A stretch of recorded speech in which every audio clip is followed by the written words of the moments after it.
like construct the noun like it's some sort of facade, or like it just connects the word building to a group of people's argument. It connects a physical building to like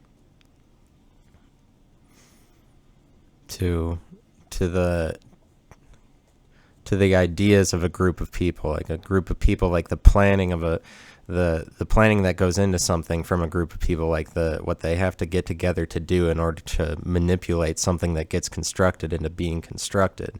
Like the plans that go into it is the construct. The agreed upon reality of a group of people in order to make a building is also the construct, or the agreed upon reality of a group of people in the most abstract way, because it comes from the word construere, which in Latin is like the same word that construe comes from, where construe is like a perception. And construe, like to construe somebody else's actions, is you construe them a certain way, or you perceive them a certain way. And you construed it, you made some sort of argument in your head, or some sort of artistic interpretation about the way that somebody's actions were construed or perceived or actualized, or the way that they're objectively supposed to be perceived, is what a construation is. And then but your actions are construed that way. And then but a construct comes from the same word, but it's a construct comes from the same word, but it's a past participle, like a planned activity, or like a planned activity. Actually, let me look it up.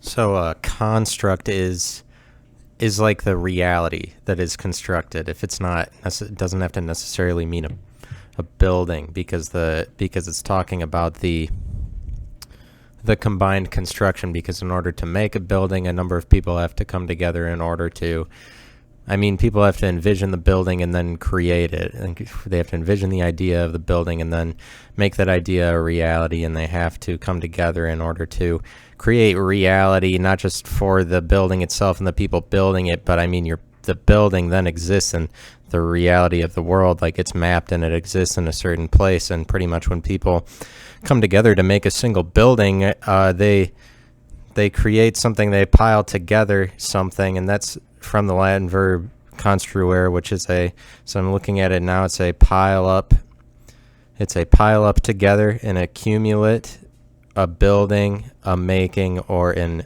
erection. And most importantly, it's an erection. It's not a making of an erection, but it's a making, comma, an erection. But it's a building. It's an erection, obviously. Most importantly, it's that a construction is an erection. And pile up together. So it's like a pile up together.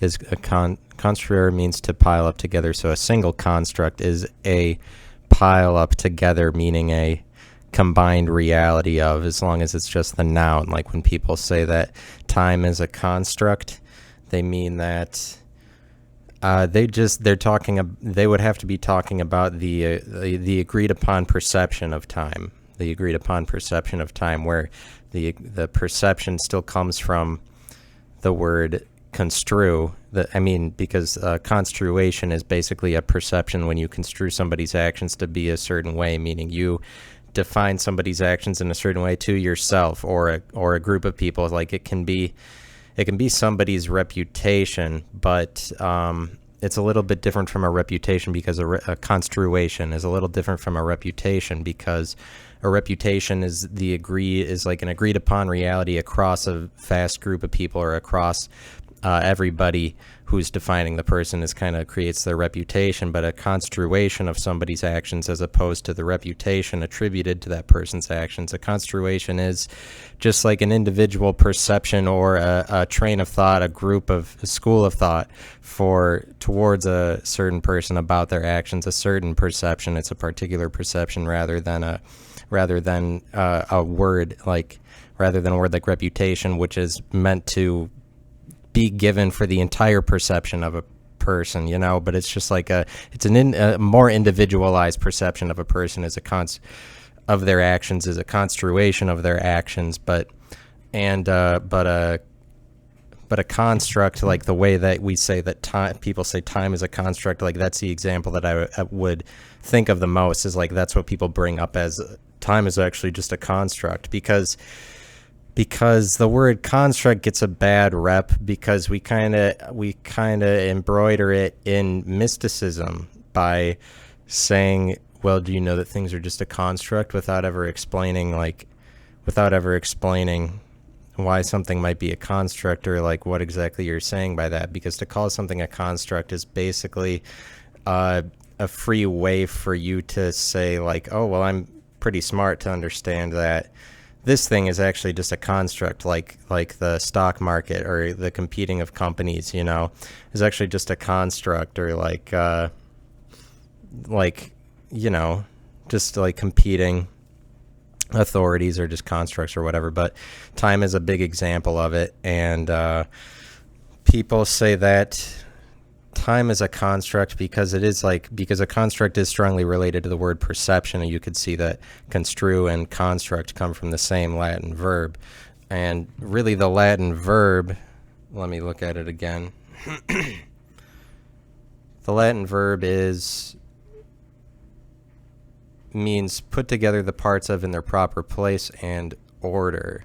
So it's a certain ordering is the construct. It's an ordering, and really construct is an ordering of something that is infinite ultimately, but it's something that you make into being ordered and make into being digestible and definable to people is a construct. It's something that you make to be tangible to them, make to be definable, because you put a certain place and order on it so that it is practical and viewable in the world. Like a building is you put together a certain order of everything that the building is composed of in order to make the building. And that's why if you just don't maintain it, if you don't maintain its definition as a building, nature, or like infiniteness, because nature is more infiniteness for a number of reasons, but it's just like what naturally happens, like the elements, the weather, the earth, the elements take the building back to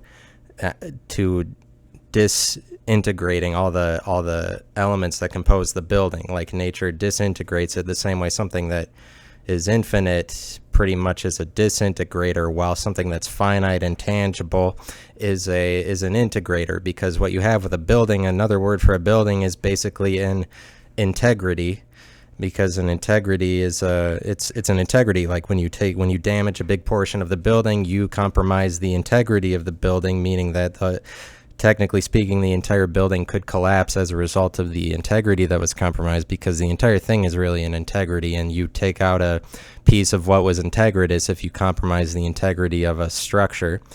And so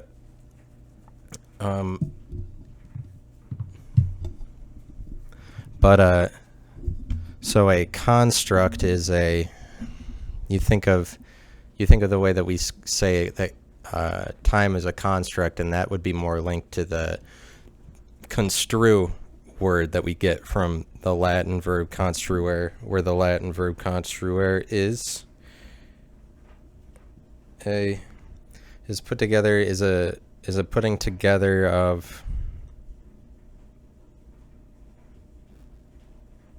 Okay, well, construere, I mean, construct is put together the parts of in their proper place and order. So a construct is like a building. It's something you compose something, you make an integrity out of materials that used to be disintegrated, not integrated, from materials that didn't used to come together to make a building or to make a reality where the building exists. And so that's what a construct is. Construere means to pile up together, to accumulate, to build, to make, or to erect. And for construe, as construe is related to time, it would be something more like the equivalence of construere given here: pile up together, or build, or accumulate, or make. Or erect is kind of something that more would directly apply to a building, because that's something you formulate straight up into the air, like a hard dick, for instance. So that's and but the past partial construct is a pile up together or an accumulation. It's an accumulation, but it's something, as far as it is something you pile up together, it is the same way that time is something that we pile up together. That just speaks to our perception of time, or the perception of time that we've given to time in order to understand it, the constructs or the defining features that we put around time in order to communicate it is the construct of time. Saying seconds or hours, just the unitary measures that you give to time is the construct of time, and it's a construct because it's a certain reality that you give to time in order for us to collectively pile up together and understanding it, in order for us to collectively have an understanding or a construation that is agreeable, or that is agreed upon. We have an agreed upon construation about time on Earth, and it might vary like person to person, like everybody through their understanding of seconds or hours or minutes, or maybe they focus on different unitary, like maybe individual to individual people focus on different unitary measurements in order for their own personal comprehension of time. And pretty much I'm making the argument through that, and also the fact that everybody lives on a different part of the earth longitudinally and latitudinally, like everybody is revealed time at a different part of the earth. You know, we have time zones, and everybody sees the sun in the sky at different times based on where they live, coordinationally based on the coordinates that they live on within the earth. Kind of time is revealed to them differently. Besides that, individually everybody learns about time differently. Everybody's had different education systems in order to understand time differently. And I say all of that to make the argument that every individual person has at least a slightly different perception of what time is, and so it's kind of like the earth is a band of frequency where everybody's perception of time is a frequency, but it's like the earth as one has an agreed upon construation of time, and pretty much the average of the earth is what we would be able to describe our overall perception of time to be, where every single other planet, if there were intelligent life on other planets, every single planet would have their own perception of time, you know, because they're in a different place in the universe, and everybody's perception of time based on your locations in the universe are relative to everybody else's perception. So it's kind of like the earth is like a band of frequency, and constituting the band of frequency is everybody's individual frequencies of what they perceive time to be, because a perception is sort of like it's something that has to be used in comparison to other possible perceptions. It's not something that is known to be factual. It's just a perception. It's just an understanding. It's a construation of time. It's a construct, you know. It's your construct of time. So the earth has a certain construct around time, and it's pretty much just the units that we measure time to be, with the units that we speak time in. The things that we're able to comprehend time in are the unitary measures we put around time, and like a lifetime has definitions. It has a beginning and an end. So there's a certain construct just to a lifetime, because there's if you are digesting time that way, if you're seeing time at the length of lifetime as opposed to the length of an hour, like meaning that you live more into the future of yourself and what your future will look like, or like you're just seeing things from the perspective of your entire life and all the actions that you've already committed, and you can see things from that perspective, and just make it so that everything you do is within your lifetime rather than in the moment. But if you live more by the minute, then you don't lose perspective of the fact that you can only live in the present. So it wouldn't be better to focus on the construction of time that is the length of a lifetime, rather than the construction of time that is like by minutes or hours or seconds. But like, it's pretty much the construct of time is just the unitary measures, or it's what we've put around it to say seconds and hours, because we could have put different constructs around it to say we could understand time in like 15-minute intervals, but we learn it in 60-minute intervals, like whatever, a 15-minute, we could have called it different things or different names. So it's pretty much, it's down to the name that we use for things and exactly how much time we understand the name for those things to take up, because it's totally arbitrary the way that we digest time and the way that we put authorities on things, because that's what we do when we say that time goes in these exact certain kinds of authorities, but we have authorities that are specific to our identity. For instance, like a year is exactly how long it takes for the Earth to go around the sun. Now, in the light of the entire universe, like the sun is orbiting around something else, so it actually doesn't, it's not really important to anybody except the Earth how long it takes the Earth to go around the sun, because as far as the entire universe is concerned, that's just another orbital and has the same amount of value as any other orbiting body around another orbiting body. And it would only be particular to the Earth to consider that the Earth goes around the sun in exactly how long it takes for the Earth to go around the sun. So that's like an authority that we put, which is a year. We have a year for how long it takes the Earth to go around the sun, and that's really important to us and exactly important to our identity, and it makes sense to measure things that way. But it is ultimately an arbitrary authority we put on it, because we could say that 2 years is important if we wanted to. We could say that, well, it's only every 5 years that the Earth goes around the sun that's important, if that's the way that we wanted to number things or whatever.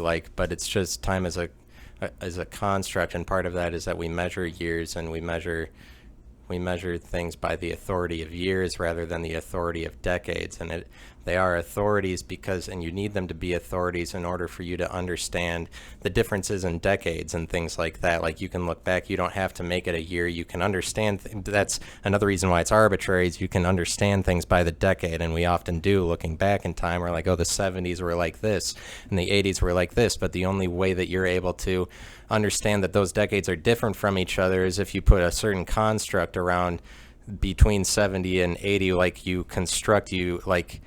it's an agreed upon constructing of a border or an authority between the 70s and the 80s at like the year 1980. It's an agreed upon space between divider between the 70s and the 80s that allows us to speak differently about them. And that's part of the construct of time, is saying that decades are separated, because in reality decades aren't separated by anything. It's arbitrary. You could go by 1975 to 1985 to classify things, but we do it by the 70s and the 80s, and in doing so we give certain authorities to time in order for us to classify. We give categorizations to what happened in the past, or what we know as a result of an accumulation of all the things that we've already done, or what we know subjectively. We're able to categorize those things. We're able to categorize between the 70s and the 80s and the 90s, and say that different things happen in all of them. But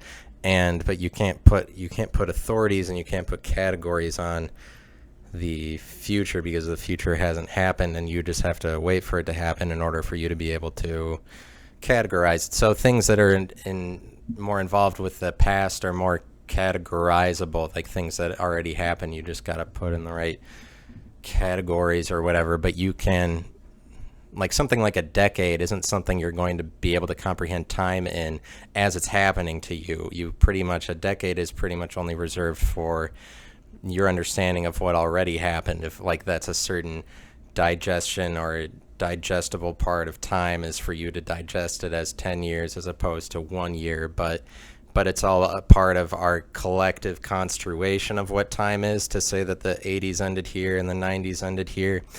And it's so it's something that we have agreed upon now, and also we agree upon time as it's revealed to us in the present, because we have to meet people at certain places. Like, we have to go by hours, and we order our day by the construct of time that we make in the present, and are able to order the way that we execute our actions based on the construct we've given to time. And if you realize that there isn't actually, like, the construct is just an agreed upon construct by everybody, if you realize that, then who knows, is that like a helpful thing?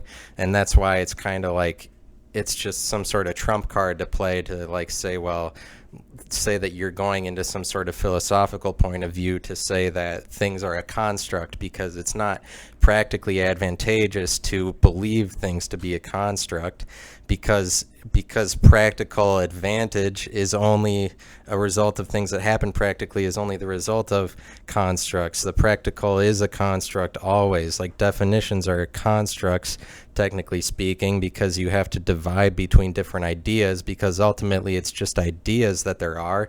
And if it weren't for constructs, you wouldn't be able to differentiate between ideas. You wouldn't be able to make divisions between things if you didn't have constructs just to define words and then have the physical object that's tied to those words. You need constructs. You need the time to be constructed in a certain way so that you can live out your life. And because otherwise, if there was no construct, there is no authority on things. You don't have authorities to understand and live your life by, and everything would just be sort of infinite if we weren't able to make things that were integritous and definable and tangible and comprehensible, like buildings. Like if we didn't have a building and have it stand for something practical and be a building that like is representative of a bank, like a skyscraper for Wells Fargo in a city is a construct. It's a building that's been constructed, and it performs the function of Wells Fargo, and within the building, within the bounds of the building, is carried out the reality of Wells Fargo. And because the reality of Wells Fargo needs to argue its reality in order to continue to exist, and in order to survive, it has to argue for the fact that the overall reality of the earth needs to include the Wells Fargo reality, and that argument is what keeps the function of Wells Fargo as a bank alive. But within the bank, they have to argue their reality, and everything is entirely pro Wells Fargo and the function that they provide within the bank, but they want to influence you through their function. But it's like it's a building that comes together, that's an integration. And then it's given the name Wells Fargo, and Wells Fargo, besides using the building for practical advantages, has this physical building as a symbol of its existence as a corporation, as a single body, or like, because corpus is also, considering that corpus is the Latin word for body and creates the word corporation, a single corporation uses the building as the integration of itself, really, and then the function that it's carried out are the different departments within itself, or different components that compose the person that is Wells Fargo. And then and so it's like it's an integrity, or it's kind of like a physical thing that can be named, that we can describe, and it's come together as a certain reality, the reality of Wells Fargo. And as long as we believe in the function that Wells Fargo does, we see that function as necessary for our continued efficiency in the world, or technological development, or whatever. We just see the function of the bank as necessary. As long as we believe in the function of the bank, we will keep that integrity around. We will keep the construct of Wells Fargo, the building, and the idea, and the idea encapsulated by the borders and the physical shape of the building. We'll keep that around. We'll keep that around as long as we believe in Wells Fargo's function and their reality in the place of the reality of the world. And so in that sense, like a corporation or something, like we need physical things, we need physical buildings, we need words that we need ideas to have borders around them in order for us to digest them, and those things are authorities. We need authorities to be in place in order for us to live our lives. We need to have houses that we can live in order for us to carry out the rest of the functions of our life. We need a government to make sure that there isn't anarchy. Like the government is an authority, and like there's a place for authority. It's just that it is ultimately a construct, in lieu of the fact that it's a railing against infinity is a construct. It's a railing against infinity. It's a symbol of finiteness in lieu of infiniteness, because what surrounds anything that's finite is infiniteness, but something that's finite is the integration of materials that are basically infinite and exist in nature as disintegrated from each other. But when they come together to make something finite, they are integrated. And then nature as an infinite thing, as a thing that's continually breaking down buildings or whatever, like it's always going to do that by default, and it's always going to, like, time the passage of time and the elements of nature, and like the elements of nature kind of represent the disintegrating of what of finite things that man builds, like time. The passage of time will work to disintegrate those things and bring them back to their state of disintegration. And so a construct is like a building, but it's like time, and our construct for time as a society is our perception, our construation of time. But yeah, I guess you do that with other people. Like, in order to define people, you do have to put borders, or you have to define them. You have to have a organizational system in place in your mind in order to categorize people in the right places. And everybody sort of has a certain construct, like just based on the fact that we think in definitions and speak and understand things in definitions, and our language is about our interactions with the physical world and finite things that have been made as integrations of elements in the physical world, like tables or blenders or whatever. Like, everything that we make is an integrity of some sort that used to be a disintegrity. Like that we think in constructs and define and speak our language. We know our language in constructs. Makes it so that everybody in their mind is categorizing other people, and just by default and naturally understanding people to be limited in some way, and like understanding other people to be limited in their identities, because that's the only way that we can understand things is in limited terms. But and then so the question is, are we progressing to understand things in more infinite terms as opposed to finite terms? Does the world do that as time goes on? And part of saying that would be true would be saying that we specify our language more and more to exactly communicate.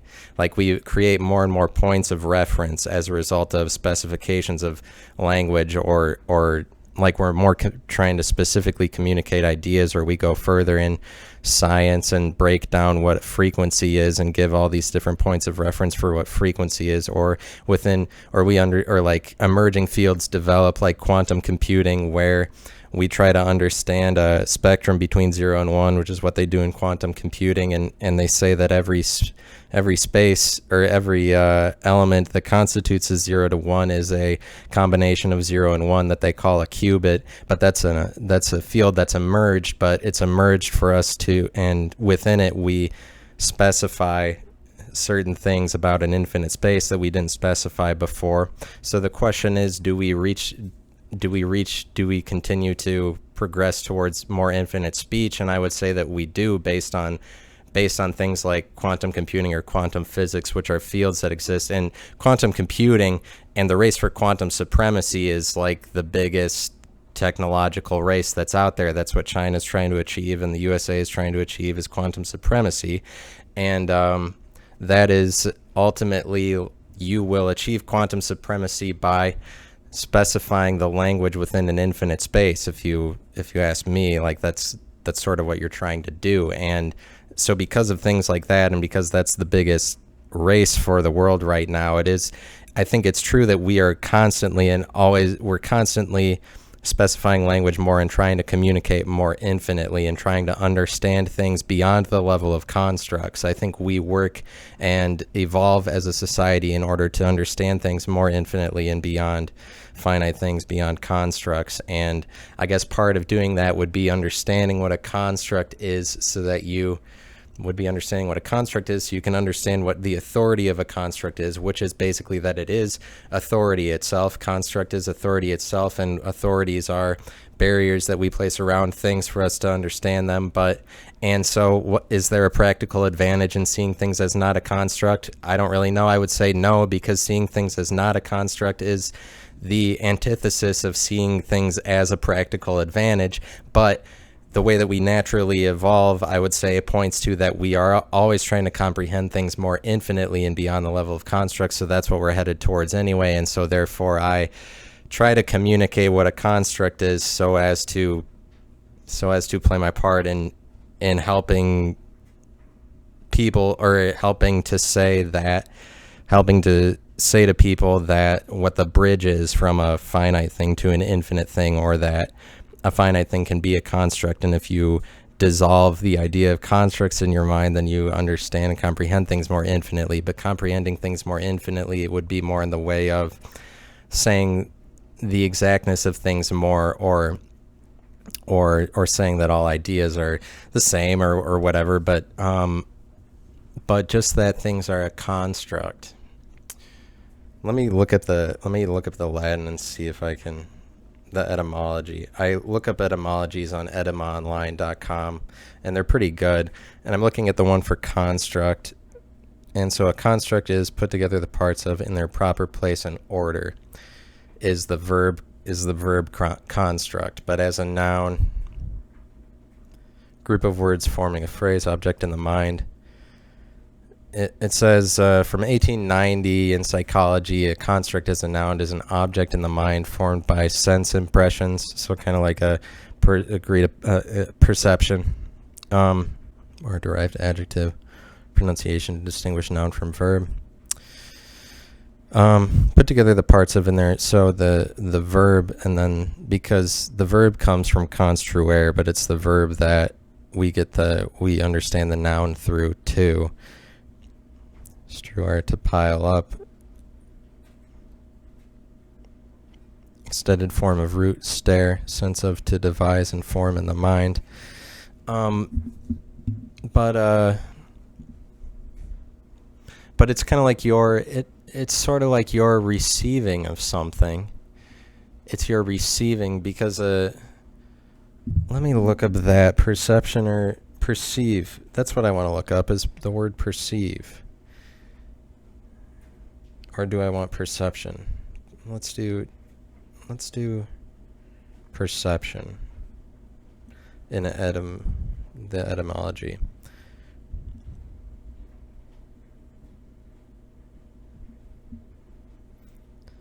Perception, understanding, a taking cognizance of, perception, apprehension, a taking. But a reception is a reception.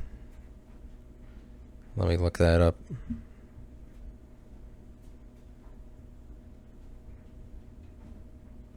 Reception in astrology, effect of two planets on each other. So it's kind of like gravity, apparently, a reception. In astrology, a reception is an effect of two planets on each other, according to 1300s astrology. That's what a reception is. Sense of act of receiving is recorded from late 1400s, from Latin receptionem, nominative receptio.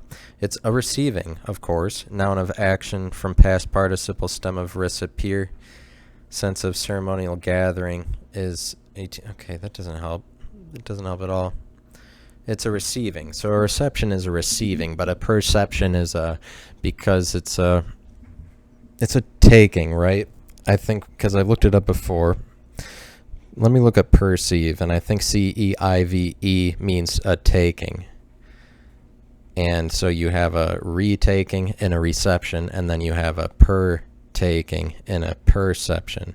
But per just means thoroughly or completely, like in the word perfect, that it is perfect, it's 100%. So it's a thorough receiving, or it's pretty much like it's a perception is something you're taking the understanding of, meaning you've thoroughly received it, or it would be an accepting more than it would be a reception, which a reception is just something you receive and you don't necessarily accept it, or you don't accept it enough to comprehend it into an understanding that you have of the person. Like if you receive a person, like you receive somebody's signal, you can receive somebody's signals, but that doesn't mean that you've taken cognizance of it, like in a perception, and you've understood the signals to mean some sort of pattern, or you haven't understood another person. If you taken the signals of somebody else as a receiver, you haven't understood their patterns to be anything worth being a pattern or an identity or some sort of frequency of action. You haven't taken cognizance to differentiate between their set of actions and somebody else's. You haven't taken cognizance of somebody perception-wise to categorize them and categorize their identity if you've only received them. And so a receiving is just the receiving of of a signal, but it's the receiving of some sort of frequency. Really, it's the receiving of a frequency of action without taking the cognizance to categorize that frequency of action and tie it to the person and say that that person is this certain identity. You haven't taken cognizance of them if you only received them, like, and a receiver on a television, like an antenna, or on your car, is receiving frequencies the same way. It receives frequencies in order to, but I don't know how it's transmuted into the TV. It feeds the information in there. I don't know that you would say that that's any sort of taking cognizance of, and that's why it's just a receiver. Like, you need a person in order to have a perception. A person needs to bestow a perception on somebody else, or a construation of somebody else's actions. So a perceive is become aware of, gain knowledge of, especially to come the same way that, like, time is, you have different perceptions of time. It's what you know about time is your perception of time, or your construation of it. To come to know by direct experience, become aware of, gain knowledge of, especially to come to know by direct experience is a perception. Yeah, direct experience with somebody is how you take in all the languages that they're communicating, or really understand the depth. You thoroughly understand the depth of somebody's communication style is through direct experience. You would need direct experience to understand a number of different ways at once that a person communicates, such as like their words and their mannerisms as they're speaking, and so that you can form the proper perception of them. So it says that perceive is to become aware of, gain knowledge of, but especially to come to know by direct experience. And that makes sense for the PER part of it, which is the prefix meaning thoroughly or completely, because you can't understand somebody completely by hearing them on the phone or through text or whatever. So coming up with an accurate perception is more and more difficult in today, because we communicate electronically so much. Coming up with like the full perception of a person is more difficult. If you spend less time with people, it's not like people spend so much less time than other people, but they do right now because of the isolation. Via Anglo-French perceive, Old North French perceive, notice, see, recognize, understand. From Latin percipere, obtain, gather, seize entirely, take possession of. Also figuratively, to grasp with the mind, learn, comprehend. So it's that's pretty strong, that percipere can mean to take possession of. But that's part of the PER part of a perception, as opposed to reception. With a reception, you haven't taken possession of it necessarily. It's just something you received.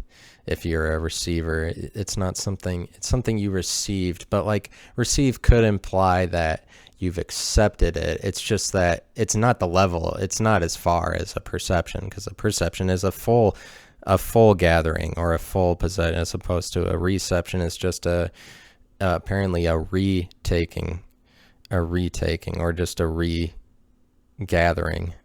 It's a regathering of information, as opposed to something that you've decided on, like a gathering that's allowed you to come to some sort of conclusion, because it's only a thorough gathering that would allow you to come to a conclusion on being able to define somebody. So that's what a perception is. Obtain, gather, seize entirely, take possession of. Also figuratively, to grasp with the mind, learn, comprehend. Literally, to take entirely. So that's the literal Latin translation, is to take entirely for a perception. And the entirely part of it is that you take it in enough to understand it to yourself. Like, you respect somebody enough to develop a perception of them, rather than you disrespect them and only receive, or don't take you don't have the patience to comprehend somebody else. If you have the respect in somebody else to understand them, then you'll end up having a perception of them, I guess. And it's not like, maybe everybody just does that anyway, out of like a natural respect for other people. But there's some people, right, that you don't care about what you perceive about them, and so you don't really take the time to really fully, thoroughly receive their actions, or a thorough reception is a perception. But so you have construations for other people, and you construe their actions. You have artistic interpretation for them in a certain, it's an interpretation, it's an interpretation of somebody else, is a perception of their actions, and a perception is closer to a reputation than a construation, because a construation is a more individualized, artistic, it's a more interpreted version of somebody else's actions. It's more interpreted, and it kind of more takes into, like, a construation would more take into account that there is more to somebody than just their reputation, and more to their identity than just the boxes that you put them in, because there's a number of different possible boxes for somebody's identity if you're construing their actions as opposed to perceiving them and understanding them thoroughly to yourself enough to just like define them. That's kind of what a thorough understanding of somebody else is.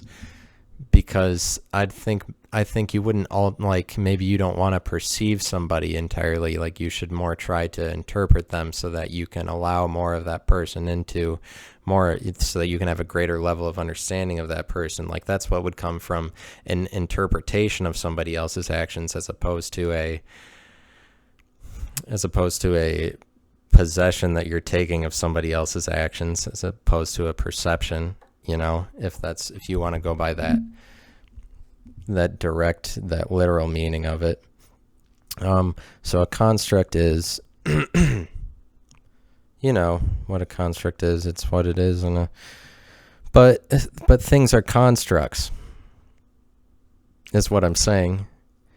Things are constructs. Like time is a good example. What's another construct? Like here's an example of a construct. Like albums. The way that people release albums is a construct, like that they do it every 2 years. It's like a 2-year interval. It's kind of like an agreed upon reality. Like if you're a well-known enough artist, or you're like an artist trying to become a well-known artist, or most artists, even if they're small time, nobody knows them, they're releasing an album every 2 years. Like that's the general interval for it. But the idea of creating albums is like specific to the music industry side of things, or it's specific to the way that we've come to understand music, is that, well, people make an album and there's this much, the songs are this interval of time long. They're usually like 3 to 4 minutes, and there's usually 12 of them on an album, and that there's 12 is also a construct. Like that's just a finite number that you've put on it. It's a construct.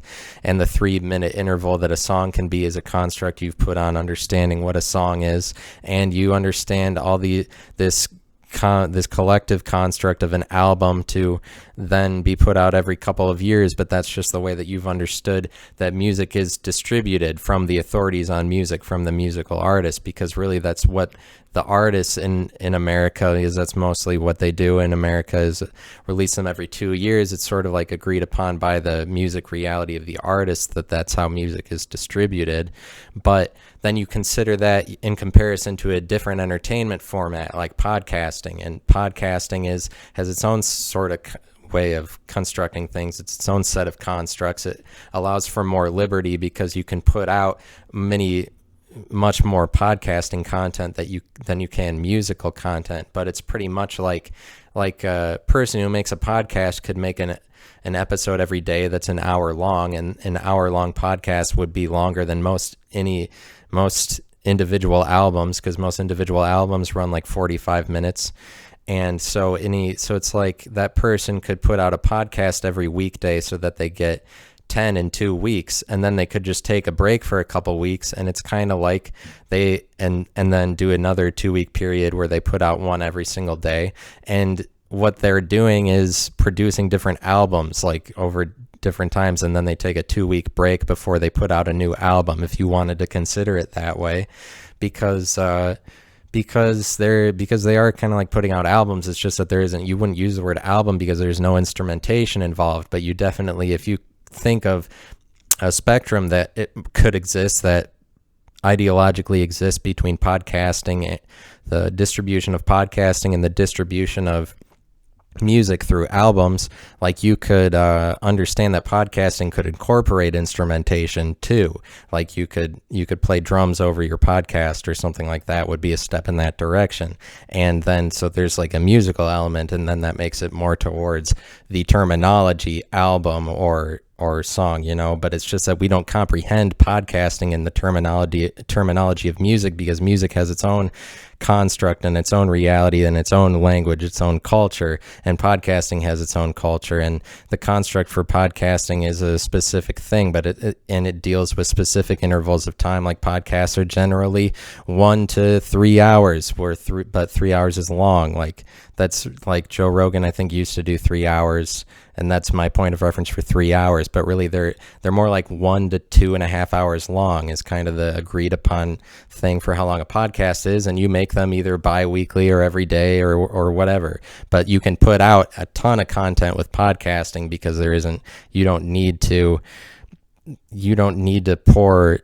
You're not limited by money that goes into making an album, or the time and money that goes into making an album. And so it's an entertainment format that allows for the greater, much larger distribution of content, greater volume of content, and content produced at a faster rate. So really lots of things are that they are a construct. People themselves are not a construct. Like people get construed, a person becomes construed from other people when other people perceive a person, and a person can be identified and can be construed. Like a person can be identified and be construed as a collection of other people's perceptions. But people themselves are not like it's almost like, objectively speaking, you could call somebody a construation, where the construation takes into account all the possible construations about the person, or all the possible different schools of thought directed towards a person and that person's actions, and all the different ways that person has been defined based on their frequencies of action, are all the construations or the interpretations of that person from other people that are taking notes on the person or identifying the person, defining them in some way so as to accept them. Because it's not I'm not saying, I don't want to put any negative connotation on that people define other people, because that's just naturally what people do. Like everybody defines everybody else, but they do that in part to accept the other person as something, because you won't be able to accept somebody else perfectly, because everybody only understands everybody else finitely, people are incapable of absolutes, I would say. Like people can't absolutely understand somebody else's subjective reality. They can put a definition on them and in a sense absolutely define them to themselves, but they won't ever absolutely define the person in every particular way that is possible. They can't exactly know somebody else's personality or know exactly the pattern, exactly what a person will do every single minute. You can't predict exactly somebody's actions, and therefore you can't exactly define somebody or exactly understand their set of frequencies of action or understand their distinct pattern in life. You can't exactly do that for somebody and predict their actions, but you can. But everybody has a certain construation. Like I, as a person, everybody construes my actions a certain way. And it would be a very similar thing to say that they perceive my actions, but the construation kind of speaks more to that I can be interpreted, and would speak to that I can be interpreted as a number of different things. So that would a construation is more people understanding that I have a subjective reality and I'm not just meant to be defined to one or two things, but that I should be construed as different things, or maybe I want to be construed as different things. But some people maybe tend more towards being accepted easily, and so Therefore, there aren't many different interpretations on their character, and some people there might be lots of different interpretations, but there would be lots of different interpretations on you and lots of different construations on you if the frequencies in which you performed actions were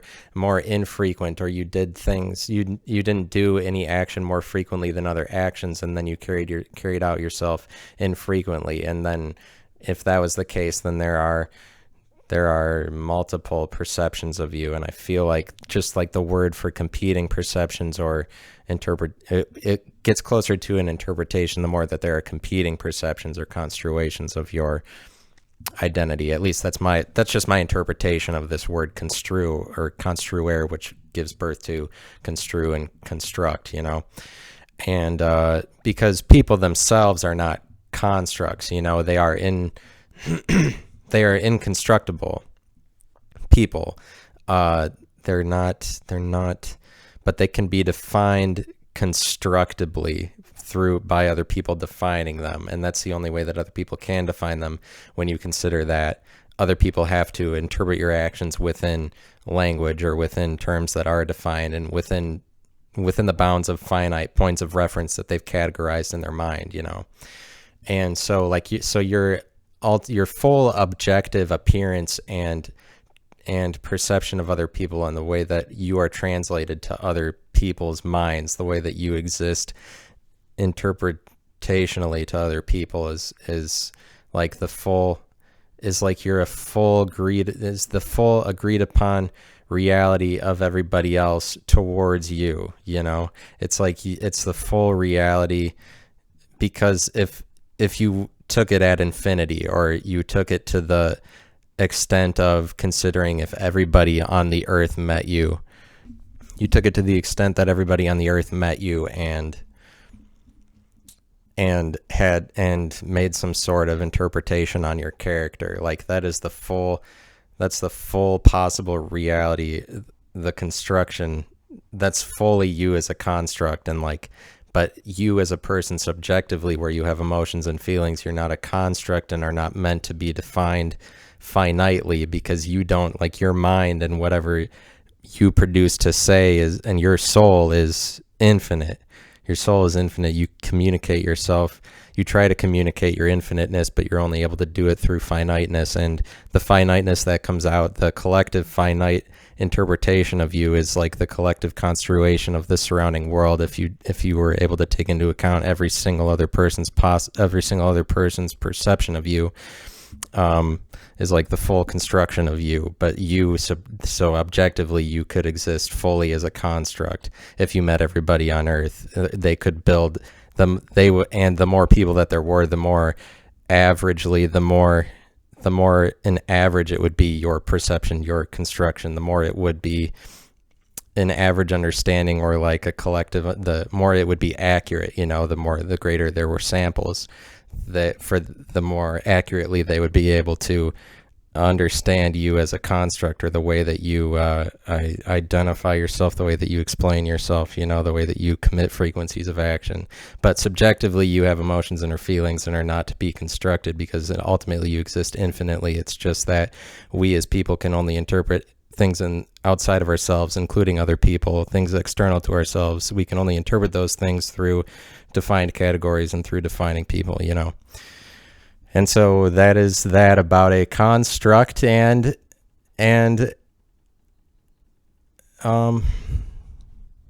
a beautiful day outside, and I'm in here making this podcast, and that's what I do best. And you should find what you like to do and validate your wants today. Validate what you like and want to do in your life is my advice to you. And so